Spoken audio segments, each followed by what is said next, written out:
This week on AtoZrunning, we discuss best post-race practices, some of which you'll like and some you won't. Parker Velby signed a pro deal. What took so long? A runner in a recent half marathon died mid-race until a cardiac nurse behind him saved his life. And Zach won a marathon this weekend. We'll bug him about that too. All this and more on AtoZrunning.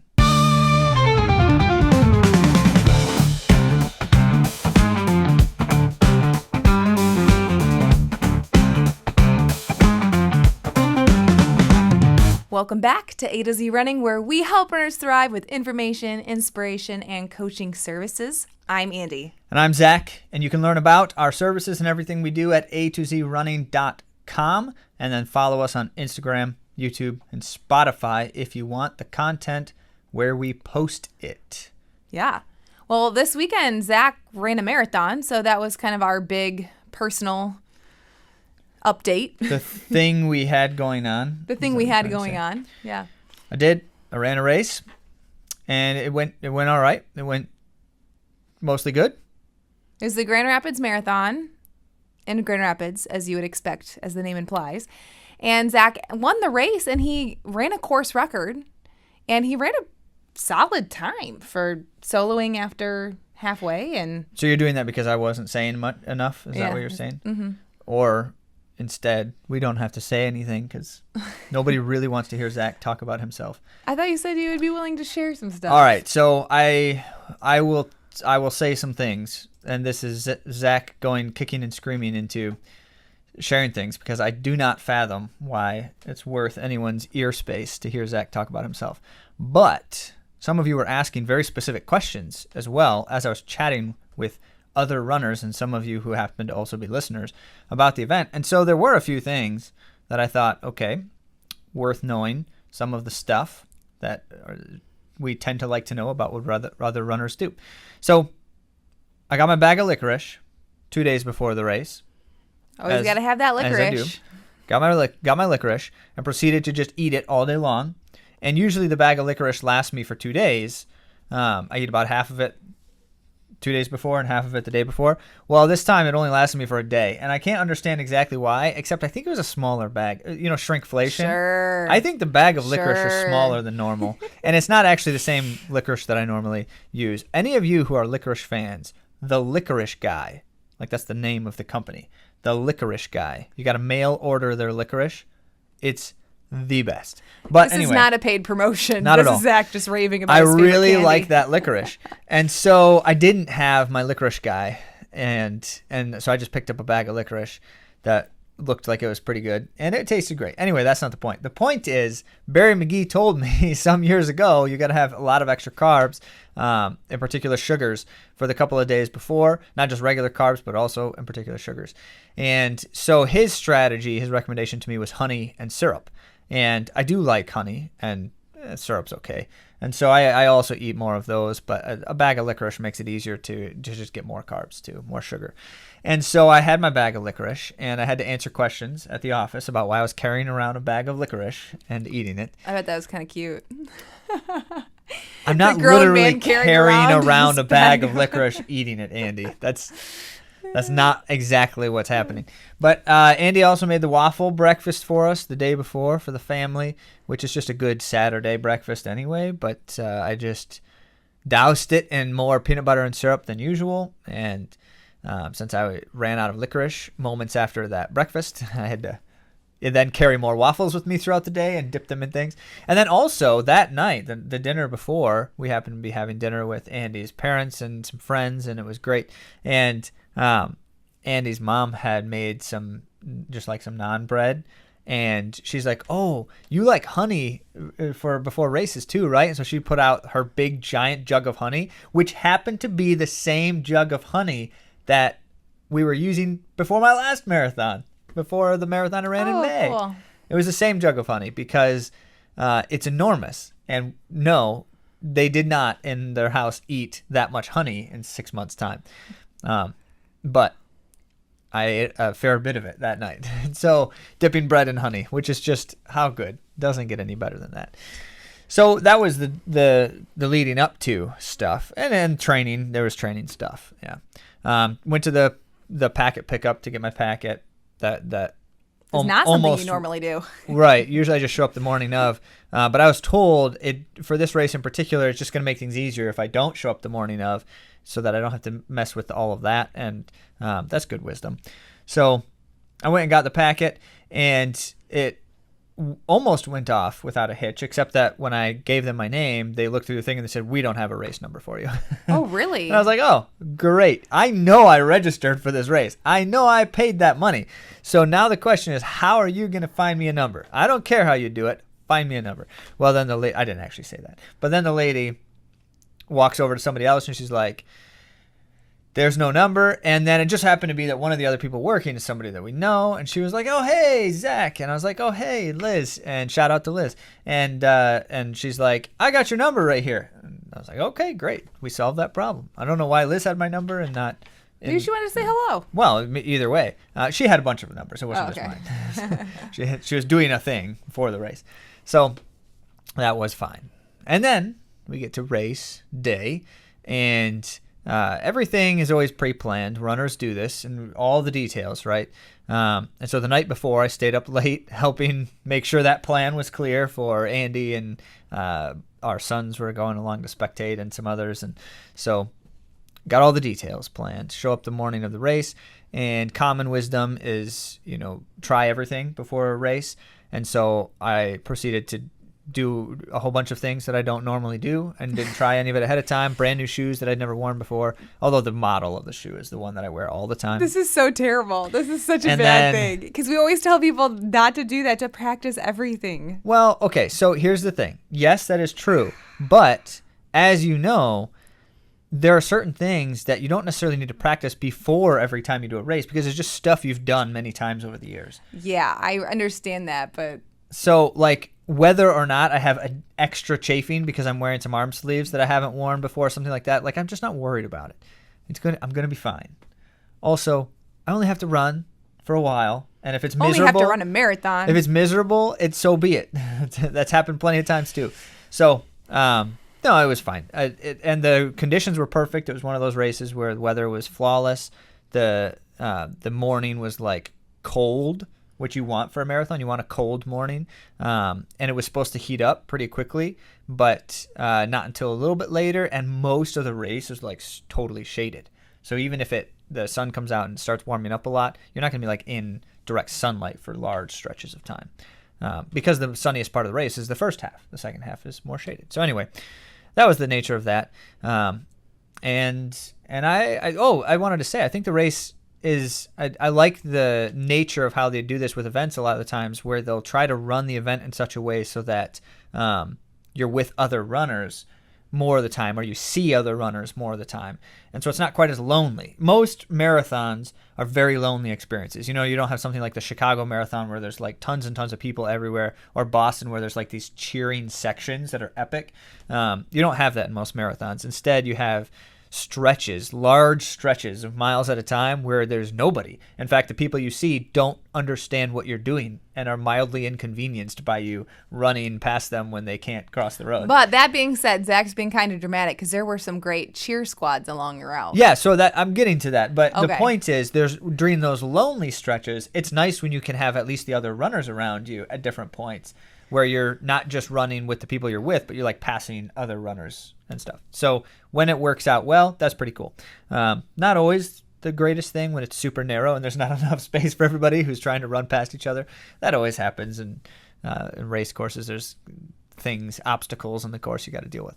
But it was a great race setup, because we could run with the half marathoners for a bit, which was great. It gave me more company. I got to run with some of our athletes who were running in the half. We got to run together for 7 or 8 miles or so, and that was awesome, especially because I normally wouldn't run with them in particular, because we haven't raced together for longer races much at all, and so that was really cool.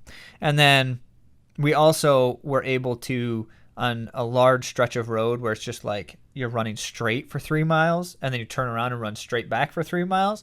Not my favorite thing to do in general in races, but because you do that, you tend to run back past the other runners. And so you have something to energize you a bit during those kinds of stretches. So I liked that. It was great. I had a good time of it. We also knew some of the pace cyclists, and that is always an enjoyable thing, because then what happens is when you're just kind of running out there and there's nothing really going on around you, the cyclists will drop back sometimes and ride near you and chat with you a little bit and stuff. And so that has happened a few times. Actually, it was my mom's cousin once who didn't realize until partway through the race that I was his cousin's son. And well, he knew, but he didn't know that was me at the time. And he drops back and he's like, "Hey, it's Tim." And I'm like, "Oh, Tim." And I was in a totally different city, and so that was cool. Anyway, there's a lot of fun stuff going on. So I wore the new shoes, and it's possible that they caused me some consternation because my foot was having some issues, but which feels like the kind of thing that from a shoe. But other than that, the plan went off really well. Here's the thing about this race in particular. Don't do that. Don't wear new shoes on race day. Yeah, you'd like to break them in a little bit first. Yes. It's fine. So here's the thing that was unique about this race, that is not always the case as I've been doing races over the years, but it was one of those events where there was always something bugging me that I was unsure whether it was a good thing or a bad thing, or how bad, I guess. So early in the race, my hamstring was like tight almost right away. And it came out of left field because I'm doing warm-ups. I'm doing my warm-up jog, my warm-up drills, and no problems. My hamstring's fine. I haven't had any hamstring issues this season. And then suddenly, like, one of my hamstrings is just really tight. And I thought about, should I just stop and do some, like, a little bit of stretching, massage it a little bit, and then keep going? And I was like, I'm going to wait and see and just kind of monitor things. And it did kind of fade into the background after a while, but it took a bit. It was like 7 miles. And then after that, not long after, it was like just kind of a chain event. After the hamstring started feeling a little bit more, maybe I just kind of started to tolerate it. But after it kind of went into the background, then my Achilles started bugging me a bit. And I have chronic Achilles issues that will come and go over the years. And so that really concerned me. I was like, uh-oh, now I've got this Achilles that suddenly is, and I've actually been noticing in the last couple of weeks that my Achilles on one side has been a little bit vulnerable. And so I've been cautious, and I was starting to think that maybe this was a big concern, and then I realized it's actually the opposite foot. It's not the one I've been concerned about lately, so just kind of wait and see, right? Several miles later, that faded into the background, and I was like, great, this is fine. And then suddenly my foot felt like it broke. It was like very sudden. My foot just felt like it broke. And yet, where it felt, I was like, my foot did not break. But it felt really bad. And so then what I had to do is I just had to try to just keep everything, my gait and mechanics, calm, relaxed, and not tense up or stress about it, and just see what happens. And after a while, that kind of faded into the background. However, after the race, that's been continuing to bother me. And I think in particular, we mentioned the shoes. It's the spot on the top of your foot where the laces cross over the ridge on the top of your foot, where one of those big tendons goes down to your big toe. And that tendon is aggravated now. And I think it was like bruised a bit by the shoe in some sense. They were also brand new socks that I'd never worn before. So Zach, this is such bad. This is like the opposite of the advice we give to but our the socks were great. On the podcast. They were so cool looking. They matched the shoes. Okay, wow. So it was good fun. So here you see, okay, now let's talk briefly about the execution of the race itself, because so ebbing in and out of some of those things. I started the race. I was running with those half marathoners, as I mentioned, which was loads of fun. A bunch of guys took off. I have no idea if they were marathoners, half marathoners. There's a relay also, a marathon relay at the same time. None of that mattered to me. I don't particularly care what anyone else in the race is doing in the first mile of the race, especially not the first mile, but even the first 10 miles of the race in a marathon. You do whatever you want. I'm going to do my thing, and I'm not going to even think twice about it. And come to find out later, they were all half marathoners up ahead, which is, because at one point the half marathon turns off the course, and then suddenly there's nobody in front of me. But up until that point, just kind of running along, trying to stay relaxed. The beginning of a marathon race is the only thing you can do is hurt yourself for the later stages of the race. So you just have to, try to stay easy, stay relaxed. And so I'm doing that, chatting it up with my friends, running in the half with me, loads of fun seeing family and stuff because they spectated. The places that my family were spectating were the first 2 miles of the race and the last half mile of the race. So they got the best moments. And so we were having loads of fun, lots of positive energy. And then what I was doing is I was just basically trying to kind of get a sense for where do I want to settle at this point in time. The first 2 miles, didn't really pay any attention to it at all. There's a bit of kind of coming and going from others. One of the guys kept asking who's in the marathon, and I thought I had answered him, but it's possible that I maybe made it seem like I was in the half. And so whoever you are, feel badly if you thought I had said that I was running the half and then proceeded to try to race you in the marathon. But anyway, so there's a lot of like interaction, right? It's one of the things I like about marathoning. The early stages of the race, there's lots of interaction. It's almost like the nervous energy. It's kind of like we got to get it out of our systems. And then the mid stages of the race, everyone's like buckling down and trying to hurt as little as possible. So what this course does is at 8 miles, the half marathoners tear off to the side and the marathon keeps going. And so at that point, that's when the one guy who was still in front of me in the half marathon, he peeled off. And then I was officially in the lead and alone. Actually, the pace cyclists were all just with the half marathoner. They didn't have any who were like following the bibs and running. Usually the pace cyclists usually stay with the lead marathoner man, marathoner woman, half marathoner man, and half marathoner woman. So that everyone who's winning the race knows that they're winning the race and has someone to help kind of guide them. They did not do that this time, and for whatever reason, who knows why. But all the pace cyclists just were kind of waiting in the road up ahead until I caught up to them because the half marathoner was a little ways ahead of me. And so I caught up to them, and then things kind of like settled into the groove, right? Now, the other thing about this race is they started the runners who anticipated a finish time of some amount slower than, I don't know what the actual limit was. They started an hour earlier than everyone else. So all throughout this stretch, we're slowly catching and passing other runners, which also was kind of cool because there's a mutual encouragement that happens. We're all in the early stages of the race here. And so I'm passing some people in mile 8, 9, 10 and such who are running their own race. And we're saying, good job, keep it up type of thing. And it was kind of cool. So about 10 miles into the race, I'm starting to think, all right, I'm feeling great. I know what it feels like to exert what I think I can handle as far as pressure and the pace. And I just keep thinking, all right, just going to have to, let's apply a little more pressure now. Let's keep driving forward, get through half marathon. And it's just, check in. Am I doing what I should be doing here as far as amount of exertion? There's a fair number of small hills in that mid stage section. And then after that, it just gets like pancake flat. So get through the hills. Don't really worry about it. Don't try to push over the hills in a marathon. That's never a good idea in the middle stages. And so then after that, it's when things just get really flat, really straight. And just kind of ran with the pace cyclists and did my thing. Tried not to run into the pace cyclists a few times.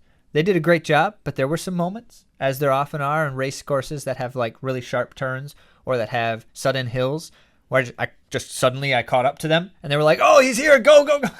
It was kind of funny, but kept things interesting, right?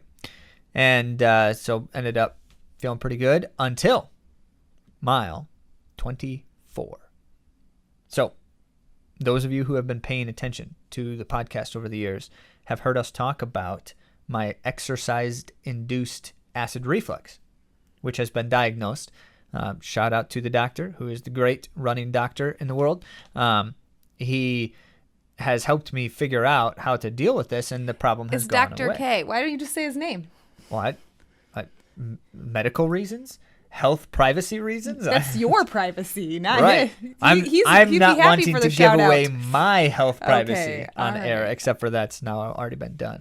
But so talking about the issue over the years, I've been able to address it successfully now and haven't had any problems, except I've noticed in the last couple of weeks of training that I've been feeling some of the things that I tend to feel before. What ends up happening is it's a kind of acid reflux, like a kind of heartburn while I'm running, except that it feels more like an asthma attack. And so it's pretty like sudden and somewhat traumatic when it happens. And so I had been noticing that in the last couple of weeks of training because I've been drinking coffee again, which I probably should not be doing. Coffee's so wonderful, though. Yeah, well, for some of us, it's not an option. And so I running along, everything's feeling good, feeling great. And then mile 24, just about right at the start of mile 24, I start feeling the sensation. And I'm like, oh my goodness, here it is. I've only got 2 miles to go. I'm feeling good. Like I'm at the point where I'm driving at the finish line. And then there's that. So I ended up slowing down. And like, I've got to chill out because if this blows up, then most of the time when it happens, I have to like stop and recover for a couple of minutes before I can keep moving. And sometimes I can't ever keep running except for at a low jog. So I was like, all right, chill out for a bit, ease off, back down some.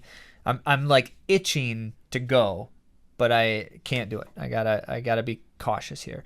And thankfully, after about a mile, it subsided, and I started to feel it subside, and I'm like, all right, it's go time. And as soon as I was clear that it was not coming back, I was able to just ramp it up and try to really see what I could go after for 1 more mile. So finished the race strong, felt good, enjoyed it. It was a fun one. There you go. That's it. That's it. Moving on. So for the guy who's reluctant to share. Yeah. Well, here's the problem. You make me talk, and I end up talking for 20 minutes because it's the only thing. I have either 0 words or all the words. That's all I got. Well, congrats, Zach. It's always great when a training cycle comes together and you get to see the rewards of your hard work. And now all of you who are thinking that was unnecessarily long and you should never do that again, make sure you post that in the comments so that I have proof that people really don't want to hear me ramble about my running. Okay. For hours. Well, now let's start with a conversation about what you do after a race. This is going to be a great topic. I came up with this topic, by the way. Yes, I have no qualms giving you all the credit. This is Andy's brainchild, and it's wonderful. It's not. It's kind of an obvious thing that we should talk about, but I feel like it's really important, and we haven't had an episode that's directly all about what you should do after a race and for recovery, and we have some good research that's going to be fun to dive into. Yeah. So if you didn't get the sense already, we love racing. We like race day. We like the race experience, competition, the shared experience with other runners, the testing of one's limits. We enjoy it. We love all those things. And we are quite convinced that many, if not most of you, do as well. We prepare obsessively. We discipline ourselves to such a degree that for months on end, we're basically living in a way that we feel is slightly miserable, right? I'm exaggerating, but it's true. A lot of the time it's like I am deliberately choosing not to do things that I would really love to do, but it's for a good reason, and I'm devoted to that reason. I'm going to do it. So we discipline ourselves. We obsess over the details, and preparation, and it's good. All for the big moment of struggle. I like John L. Parker Jr.'s term for it, the trial of miles. Ongoing. Yeah, the trial of miles. And by the way, that's from the book Once a Runner. And then we do all the things,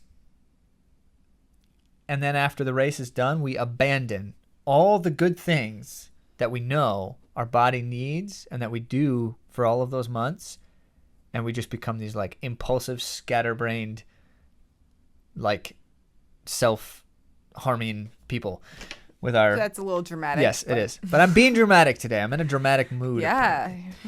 So we do the things that like we would say, yeah, this is not the best idea, but I'm going to do it anyway, right? There's a lot of that kind of thing that goes on after the race. I shouldn't eat this, but I'm going to because I want it, or I deserve it, or I shouldn't drink. It's okay to celebrate. Hang on. I'm not saying it's not, but the point is we just spent all that time to do all of the, to discipline ourselves, forsake the conveniences and pleasures of the world in some sense or another. We want to reward ourselves for our hard work, but in the rewarding of ourselves, we tend to fail to do at least just a certain few thw that would make our lives much better. Recover much better. We would really be glad. A few basic essential disciplines to feel better, to be better.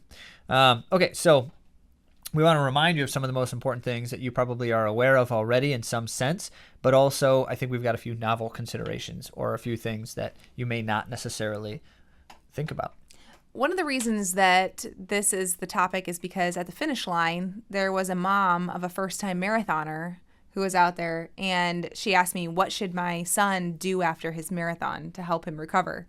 And you said, let me give you a 6-step plan of post-race recovery. I mentioned some things to her, but this is a continuation of that thought, knowing that many people, either they know and they need the proper encouragement and convincing to do the things that they need to do, or they haven't learned it yet. So either way, whether it's an encouragement and reminder or it's something that you're learning right now, it's going to be good info.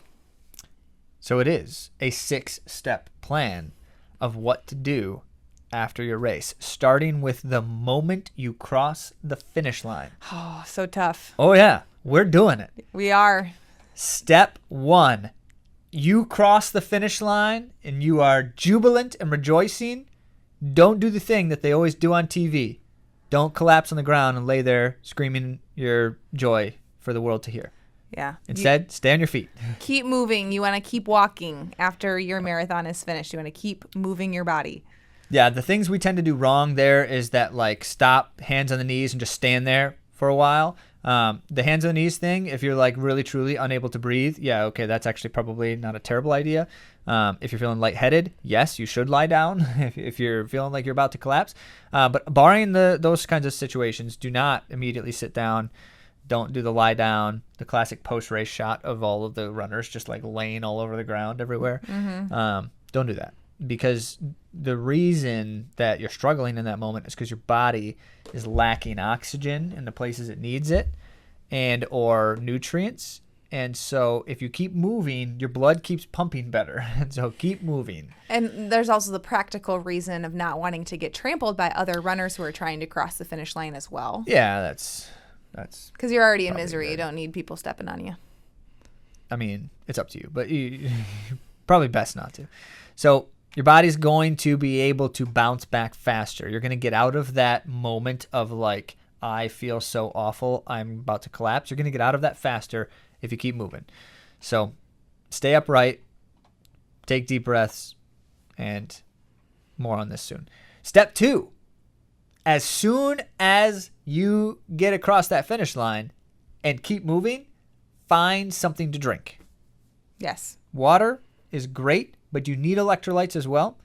And so it's probably a good idea to find something with some amount of electrolytes. If you've been drinking tons and tons of electrolyte drinks throughout the run, then maybe you don't need a whole bunch of sugar and salt at that exact moment, but it's not a bad idea, just in case. I would say do it. Yep. So what we tend to do wrong is we feel nauseous and we don't want to ingest anything. But most of the time, the reason you feel nauseous after the race is because of the physiological response to byproducts of like anaerobic energy systems and things like that. And so your body needs to rebalance like your pH balance and stuff like that. And you're going to need to ingest things to help with that. And so it's good practice. If you have a hard time ingesting something right after the race, good practice to try to do so. Here's a pro tip. You don't know what's going to be at the finish line for sure. You don't. So I would not count on having what you need at the finish line. Sometimes you'll be pleasantly surprised and you'll be able to grab a bunch of different things, especially if it's a Meijer-sponsored race. I've noticed that a lot of those ones have a lot of options for you. That's the local or rather regional department store. Yeah. But in general, you don't know what's going to be at the finish line or what's going to be left for you because sometimes they run out of stuff. So you need to have your own replenishing food after your race because you can't count on what's going to be at the end of a race. Yeah, I've always got a spare peanut butter bagel in my backpack. He's always got one. It's not just on race day. Yeah, this has just nothing to do with race day. I literally just day. Always have a spare peanut butter bagel wrapped in foil in my backpack. True. See, now, if after you toast the bagel, you spread it with peanut butter, and then you immediately wrap it in a paper towel and then aluminum foil, then when you unwrap it to eat it, it can be hours later. It can be the end of the day. It will be soft and somewhat moist. If you don't wrap it in that foil, it's going to be dry and hard. He's very passionate about his bagels. I've got it down. That's all there is to it. So here's what you need to do. You need to get fluids in right away when you finish the race. And you need to get something more solid within 30 minutes if you can. Soon is good. Soon is great. Protein and carbs in some combination is going to be very important. And keep those electrolytes in mind, those micronutrients, because sodium and potassium are absolutely necessary. And so that's why they always have bananas at the end of races and things like that. Get that kind of stuff. Chocolate milk is amazing because it is a really easy way to get sugar, protein, and fat all at the same time. And those are all things that you're going to need. And the sooner you get them into your body and they start moving through your bloodstream, the faster they are going to help your body recover. Mm-hmm. So yes, you see the research. It says 30 to 60 minutes after a physiological effort, you need to be getting something in. But that doesn't mean that up to those 30 minutes, you shouldn't be.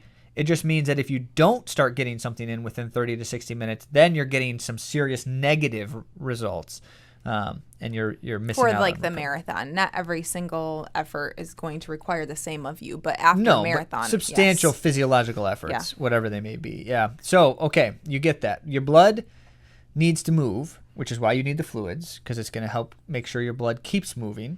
And because your blood is moving, it can bring the nutrients to the places that need them, but you don't have the nutrients. That's why you need to ingest them as soon as possible. So you need your blood to move, you need to bring the nutrients in, and then you'll get the nutrients where they need to be so your muscles can start rebuilding right away. One of my athletes this fall did something very smart, knowing that it's very difficult for her to eat after a race. She feels terrible, doesn't want to eat.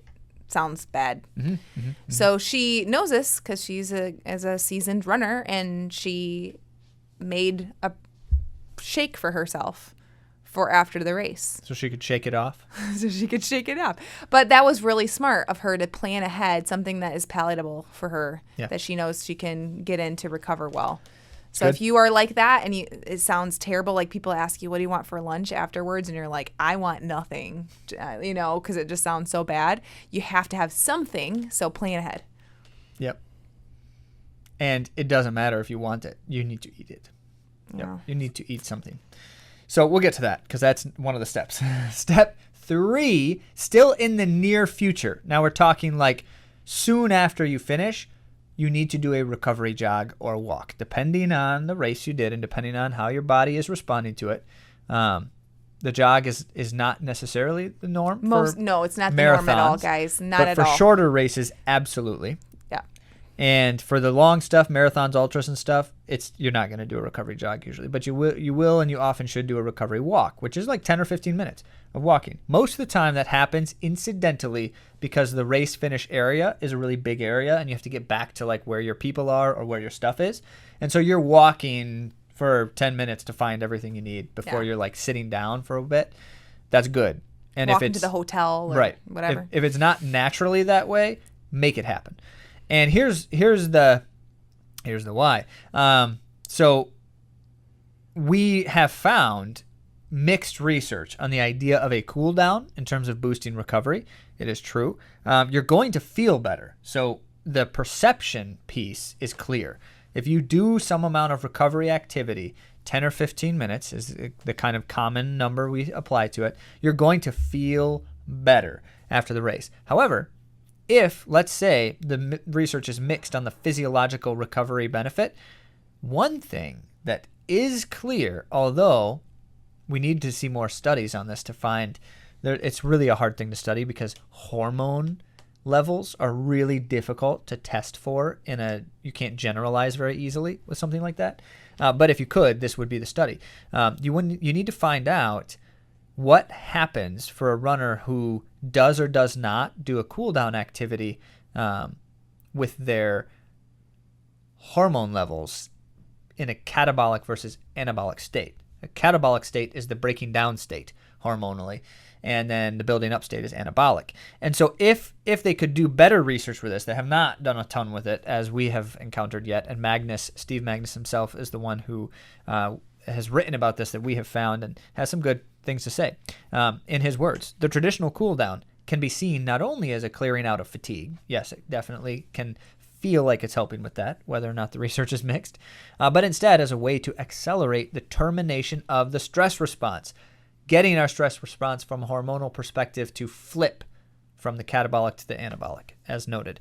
And so what he's saying is your body goes from a state of I'm suppressing, breaking down, to a state of I'm building up, which allows for a better kind of recovery state. We do not fully understand still as humans the level of influence hormones have over physiological responses, but we know it is substantial. It's true. Like cortisol. They have studied cortisol now in a lot of ways and found so many different interactions between cortisol and physiological responses, right? So we know it's substantial. The question is how much and exactly what is a big question mark. Now, what becomes valuable here is if what happens is as you're doing this recovery activity, it puts you into a more positive state, but there are other things that actually enhance it even more. And Magnus writes about one in particular that we find to be great, which is social cool down activities. And so this also happens to be a kind of natural reality in races, which I love. You have to walk back to your hotel, or you have to walk through this giant area of like all the stuff, right? And you happen to be walking with your friends, the people who raced with you or came and spectated for you, and you're walking together, and it becomes a social experience. It's always positive. Everyone's always like, you did such a great job, even if you didn't do such a great job. Everyone's saying it to you anyway. And even if you're feeling down on yourself, you're feeling like, but I still did it. Whatever the end result was, I still did it. And I'm able to say that much at least. Or just being with other people boosts your mood. Like it doesn't even have to be the words that are spoken, just the energy of being with your friends or people that you care about in the same place doing the thing. I understand that feeling that you're talking about. It's funny because I have definitely run way too long, like cool downs with multiple different people. And then tries to run everyone's cool down with them after a race. And so she'll run like a big thing and like finish all American honors in a race. And then she'll run like 17 miles of cooling down because she runs with one friend and then someone else is warming up for a different race. She's like, I'm going to join you. And then her friend who didn't do any of the races is doing a long run on the day. And she says, I'm going to join you too. And she runs 2 hours of cool down. Yeah. That was a normal experience in college. I don't know. I didn't keep track. I wasn't using a watch. But as it were, we actually noticed this anomaly when we were collegiate runners in particular, how the reality of everyone finishes a race and then suddenly all of these like blood rivalries, like I hate you and want to defeat you with all my guts, suddenly become like best pals and everyone cools down together and you run with like your competitors. It's like invite everyone and their dog to jog with you when you're running a cool down after the race. That's a really good thing. That actually helps your physiological state, in particular the hormonal side, elevate to a better perspective. So really good stuff. Thank you, Magnus, for sharing some of those thoughts in his 2019 article. We need more research, though. That would be great. Yeah. So that brings us to the second half now, where you're out of the immediate vicinity of the race experience, steps 4, 5, and 6. It does still matter. So just because you have finished the race experience and you're like headed to the hotel or you're moving on to the next activity, everything else you do, not just for the rest of the day, but in the near future, it matters. And so we're going to tell you what to do, because that's what we do here at AtoZrunning. We tell you what you need to do. That's terrible. No, we're going to give you some suggestions or help based on some research and our experiences. Okay, step 4. Now, for the near future and the rest of the day, keep replenishing and refueling with quality stuff. It is true that you can get away with eating things that are not like super healthy. You go have a burger and fries after the race, and you're probably not going to have any kind of noticeable health side effects. Your body's just going to burn it all up. It's very likely the case. That doesn't mean that you should have lots of burgers and fries the whole day or just eat like pizza all day long. But I don't worry too much about the specific quality of foods that I'm eating, except that I need to get the good kinds of foods. And so diversity of macros, fats, carbs, and proteins. Diversity of micros.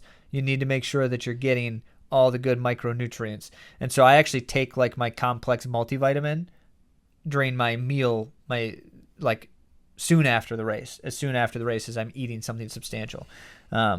Because you need those vitamins and minerals. They're going to help your body recover. Now, let's talk about something you don't want us to say. Alcohol is very, very bad. It's probably just about the worst thing you can consume after a race. That's legal. It's like the celebratory thing though that people are doing. You go to the beer tent after the race and they get a free beer right attached to your bib. Talk about counterintuitive. Running is filled with these kinds of moments, right? But this one in particular just always shocks me. It's like, let's make sure every 10,000 people who finish this race go and drink a beer afterward. Never mind the fact that it is literally harming your recovery factors. Even that one beer is a bad thing. Now, I'm not going to say that you should never drink alcohol again after a race because you're making a terrible, terrible choice, but you probably shouldn't because here's why. And so go to the studies, right? Because this has been a very well-researched concept.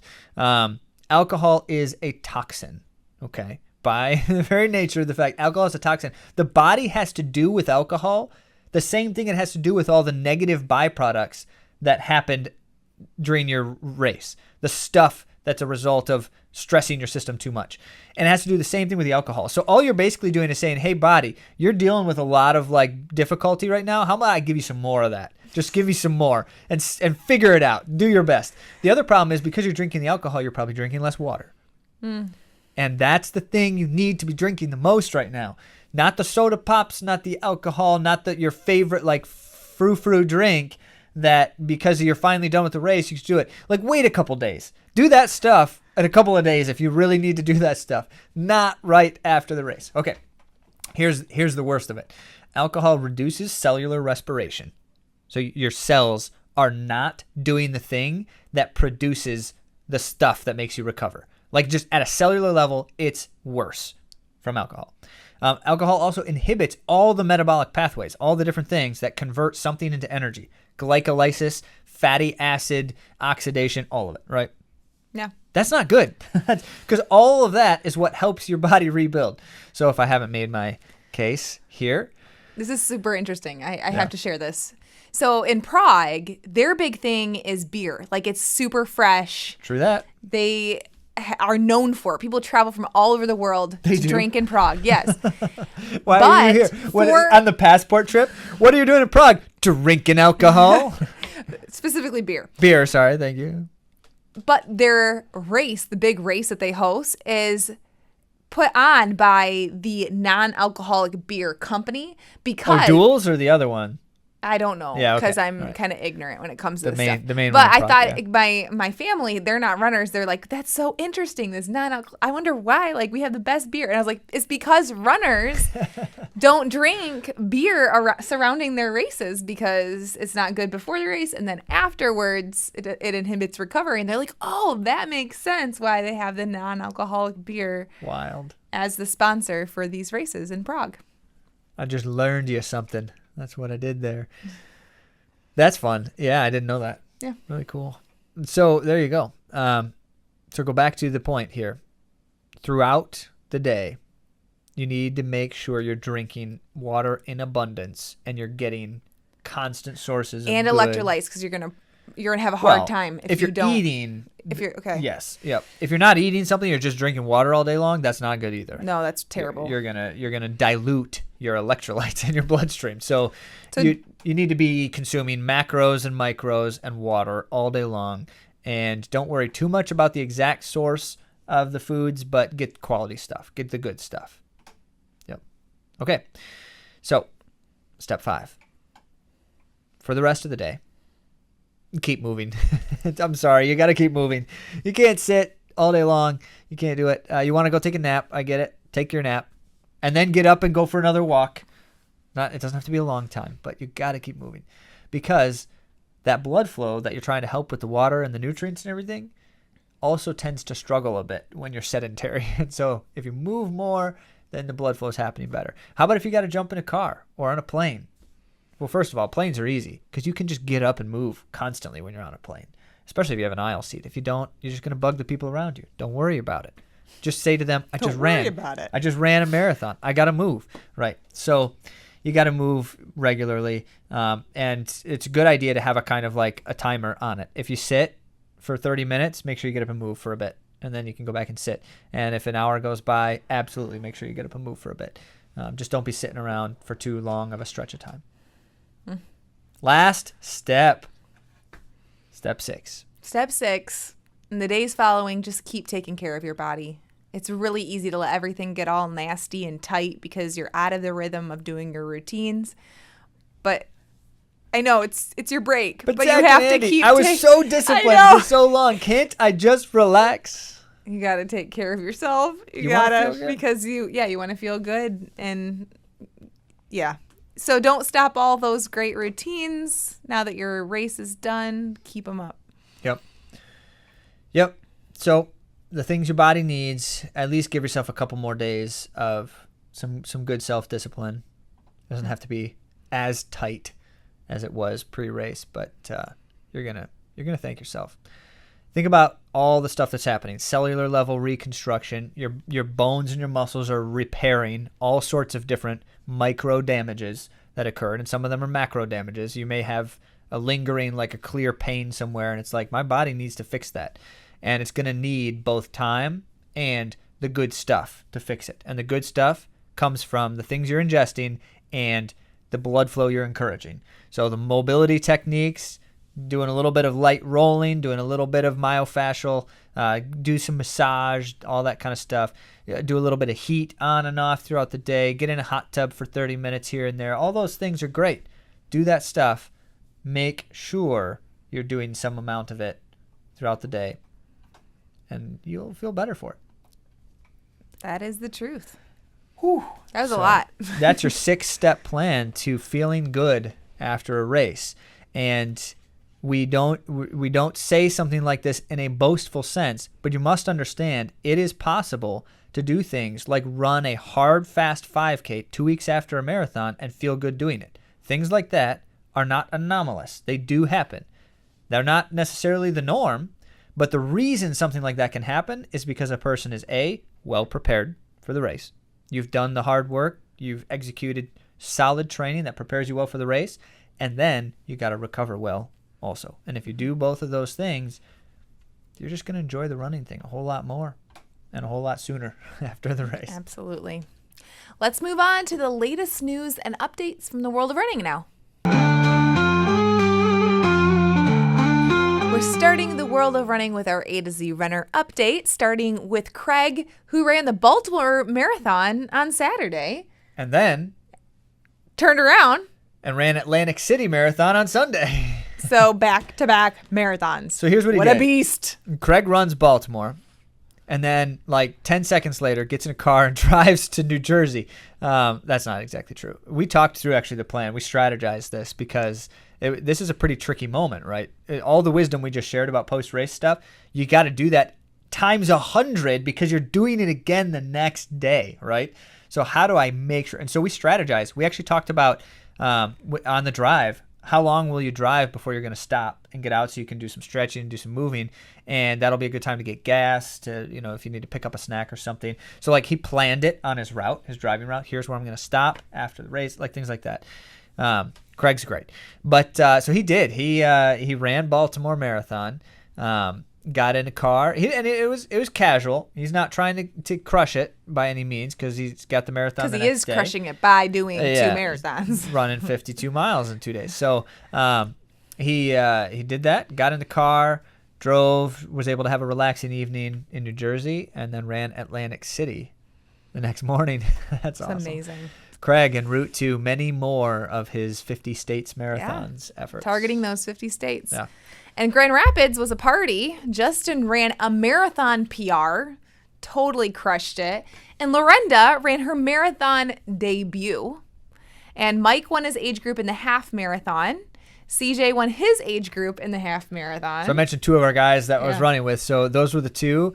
And because they're in different age brackets, they finished 4th and 5th overall in the race. Close to top 3. They were working at it. But different age brackets, so they both won their age groups. So cool. Yep. Kyle ran the half, and he's getting ready for his marathon in a couple of weeks. And Andrew paced the half. So did a few others, Dan. Laura and Dan. There might have been even more than that. I think my team Triumph. There was Violet. And Martha ran Run Through the Rapids 10K. Right on, which was her best 10K in more than a year. Wow. Really impressive stuff. And then in Detroit, so we're just going to just cycle through the Midwest a bit here with some racing happening. In Detroit, Chelsea ran her marathon debut. Yeah. And crushed it. Really did, yeah. Strong finish. Mm-hmm. Really good. Bill ran in the half marathon and ran a half marathon PR by about 9 seconds. Fantastic. And Elijah ran a half marathon PR as well by 7 minutes. Yep. What? Really good stuff Elijah, going on. That's amazing. And Ruth also completed the half marathon, her first in a while. Wow. Well done. And then Jacob ran the Columbus half marathon in over a minute PR and was second in his age group, like really fast time too. Rocked it. Solid. And then jumping over to the East Coast, Aaron ran the Run MDI marathon in Maine, which is a pretty brutal course, actually. And so very tough race. And she, despite the challenges and the mountain you have to climb in the last 10K, rallied late to catch and finish third overall. That's exciting. Racing for a podium. Yes, and this is her first marathon post-surgery, and she's had such an inspiring climb to fitness to where she's at right now, which is absolutely incredible. So the runners are doing the running and killing it Yep. all the way. All right. Let's talk about high school cross country for a moment. We have not spent a lot of time in the cross country universe this fall because this is kind of the time of year when we tend to start picking up with it. Yeah. There certainly is a fair bit going on, but cross country is a unique sport in the running aspect because unlike so many others, there's a lot of things happening and a lot of it doesn't mean a lot because you have so many people who are racing some and not others. You have teams that will race like their B squads half the time and their A squads other half the time. And so the rankings are always like really screwy and it's hard to figure out who's really going hard when. And also they're all different courses across the country. Yes. So it has everything to do with who's racing whom to decide kind of where you place things like rankings. So DieStat does a good job. Always appreciate that source. And what they do is at the late stages of the season, they start to generate the rankings. And so this is only the third week of rankings that they've produced. And what we have now is individuals and teams. And for the girls' individual rankings, a couple familiar names and some interesting things going on. First, currently ranked number 1 in the United States is Sadie Engelhart. Not a surprise. A senior, finally a senior. She's been top of the game, especially in the track, for years now. And she has multiple U.S. high school national records. So lots going on there. But she actually only just moved to number 1 on the list, too, after this current ranking. Riley Blade's number 2. Addie Ritzenhein is number 3. Cool. Who, we have some small affinity at least because, it's Ritz and it's his daughter. And she was killing it last year as a sophomore in Colorado, and now as a junior is just continuing the rampage. It's exciting. Jane Hedengren, is number 4, and you've heard us talk about her because she has been tearing up the track also in the last several months. And then Elizabeth Leachman at number 5, and Elizabeth Leachman, only a junior still. Remember last year as a sophomore, she was setting high school records, especially in indoors, in the 2 mile. Remember that stretch where she ran the high school 2 mile record 3 weeks in a row? Yes, I remember. She kept breaking her own record. Mm-hmm. Yeah, so that's Leachman. And she, if you recall last year at the Nike Nationals, she went out like crazy hard in the start, but did not end up holding. So now we're really curious to see how the cross-country national races go. Does that inform her strategy this time around? Maybe. Or maybe she just does the same thing again, but she's stronger now and holds on longer. Could be. So Michigan's top, by the way, ranked individual female runner is Helen Sax from West Ottawa in number 8. And we saw her, right? We watched her race. Last week. In the conference championship? Yeah, it was her local conference championship. Our nephew also runs for one of the local cross-country teams, and it was very exciting to watch him. And Helen Sax was in the race. We got to watch her finish in what amounted to a very strong performance that actually boosted her in the rankings because of that performance. It was solo, too. It was. A very solo race. Yeah, when you're a runner of that caliber, you tend to run by yourself most of the time. As all of these ladies that we have just shared tend to have to run by themselves most of the time. And then I did want to mention also another Michigan shout-out back in number 29, Victoria Garces from Midland. Cool. All right, on the boys' side. Top 5 here, just a quick note for you. Ty Stertz from West Virginia, Robert Matura from Minnesota, Owen Powell from Washington, Josiah Tostenson from Oregon, and Joe Barrett from New Jersey. The reason why his name stands out is because he is the top dog at Christian Brothers Academy. Remember when we talked about that? Oh, that hasn't lost in 40 years or something? 50 years. 50 years. They haven't lost a regular season meet, like their conference regular season meets, 50 years. And they also have the number 5 ranked runner in the country right now. So that's pretty cool. Top Michigan runner for the boys was TJ Hansen, and number 13. He is from Freeland. We're Michigan people, so we got to give the Michigan shout out. All right. 2 quick notes about the team rankings. One is the team rankings are all regional because the contests all happen at a regional level before they become national competitions. And so you rank them against their region to see kind of what teams have a chance of making to the national meets. And on the girls' side, the 2 things that stand out the most is that in Colorado's region, which is the Southwest, Niwot, which is Addie Ritzenheiden School, is currently ranked number 3, which means they've got a great chance as a team of making one of the national meets again. They've got to perform better than their ranking, but they're right there. And on the boys' side, their team is ranked number 2, so Niwot actually has both teams at a super high ranking, which is really cool. But for the Midwest, Michigan actually has the top 2 teams in the Midwest rankings. Cool. Both of the top 2 teams, Romeo and West Ottawa, which is where Helen Sax goes to school. Impressive. So, very much so. And then on the boys' side, just a quick note that Newberry Park, who used to just dominate, remember the Young brothers, all 3 of them, and the Salmon brothers and everything? Well, all of those guys have all graduated, and they are now in college, and Newberry Park is nowhere to be seen. And you just the culture and the kids they had in the team, sometimes it comes in waves. Right. And their coach left, I should mention, too. Oh, that could be. He left about 2 years ago. Yeah, so a lot of people talk about, the coach left, and he was kind of the life of the program. But he also had these great, talented athletes who were like generational talents and just happened to have a season of time when like these 6 boys were some of the best runners in the country. But whatever the case may be, one quick note is that CBA, Christian Brothers, are top in their region also. And so as their regular season streak goes, so they also are pretty good on the national level too. Because we like to understand what's happening at the pro level of running, our next piece of news for you is that Parker Velby finally turned pro, and it took a really long time. So we're going to dig into that. She graduated in May from college and ran in the Olympics. And all of that time still had not signed a professional contract. Right. Why? So first, let's tell you, she signed with New Balance, and she's doing that team out of Boston with Ali St. Pierre, and we don't know exactly who else on the team. Heather McLean, I believe she's on it too. We think is, and Corey McGee, we think is, but it's not terribly clear. We'd have to do a little bit more digging to really know the roster of the team. But yeah, so it sounds like a great squad that she will be joining in Boston. Yep.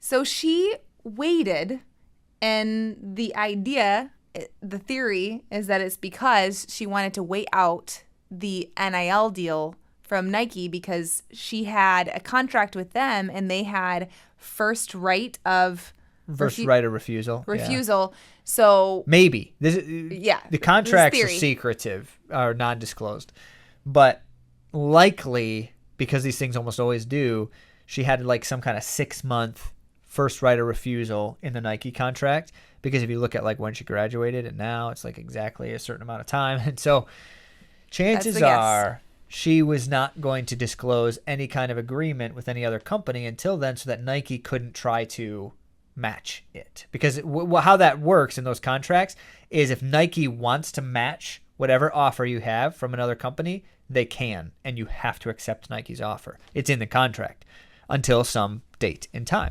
So Parker Valby, clearly not one to be owned by Nike, which just says something, waited it out. And speculation is that her contract value is probably somewhere in the near $1 million range, which is huge. Yes. By the way, I know any of you listening are like, yeah, baseball players make $1 million a game. They could throw the ball once and make $1 million. Yeah, because that's baseball. In running, that's get huge. $1 million contract, well, no one does. This might be one of the first, actually. I can't recall. Someone was talking about this. But there are not a lot of $1 million contracts out there for a first-time pro signing. But there's a lot that's going into this beyond her running fast. I think that there has been discussions about her doing something with a new high school marketing initiative. High school? Yes. I didn't know anything about that. Yeah. I read a little blurb about that. I don't know what that will entail. Maybe she's going into schools. Maybe I don't know. But she's definitely more relatable to the younger market because she's fresh out of college. And then she's also... I thought you were going to say because she acts like a middle schooler when she's... Stop. Oh, no. Sorry. No. She's just young. Okay, she's gotcha. Young.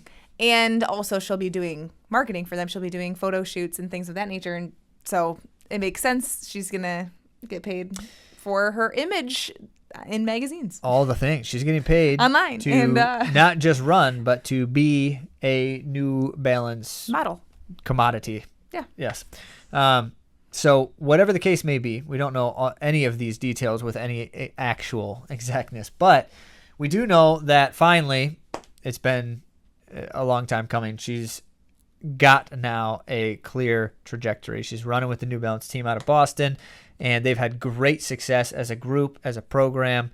So it's just, more to come. Excited to see what happens with her career. And not just that.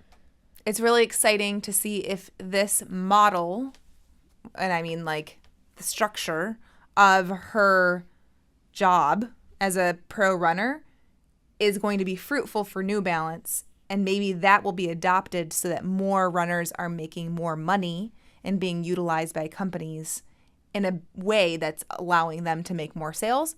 So I really hope that it's very successful for Parker Velby to do this with New Balance and for that to awaken maybe a whole new wave of more support financially for runners.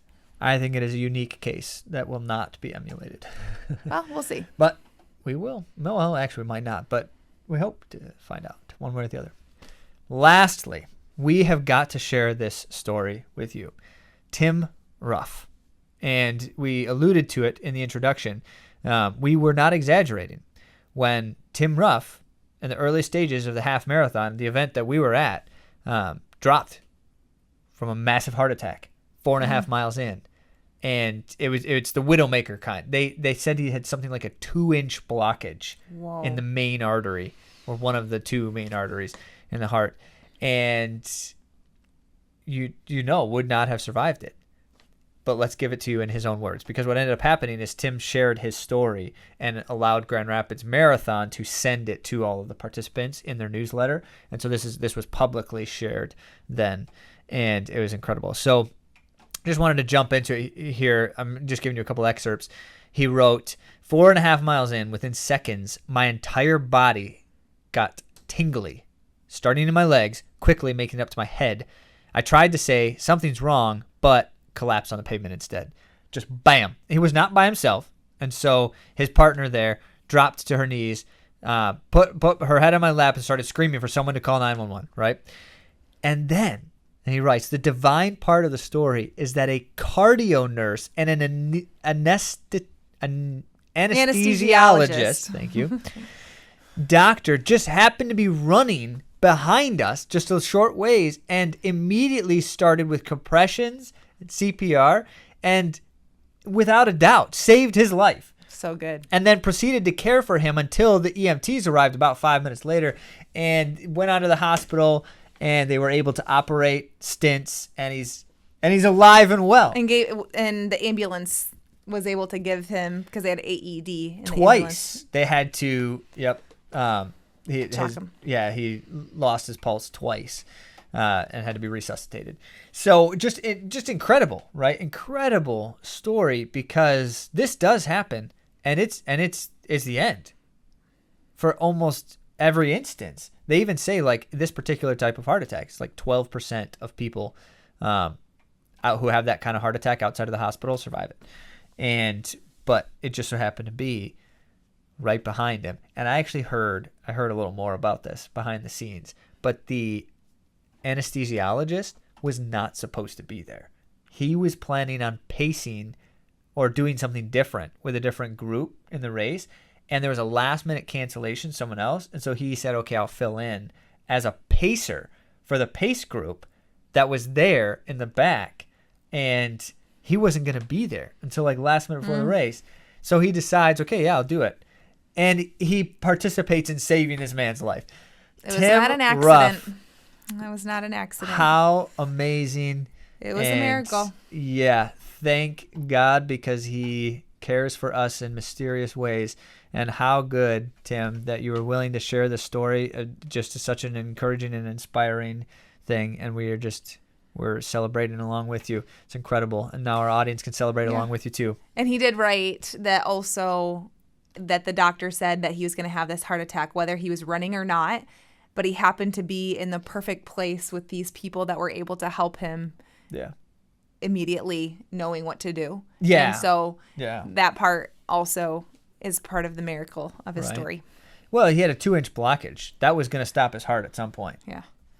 Whether he was running or not, as stated. Well, I love ending on such positive notes. We should do it every time. We don't have these kinds of stories on hand every time. We should look for them. Yeah. So good. Well, thank you all so much for joining us, and we'll talk to you next week.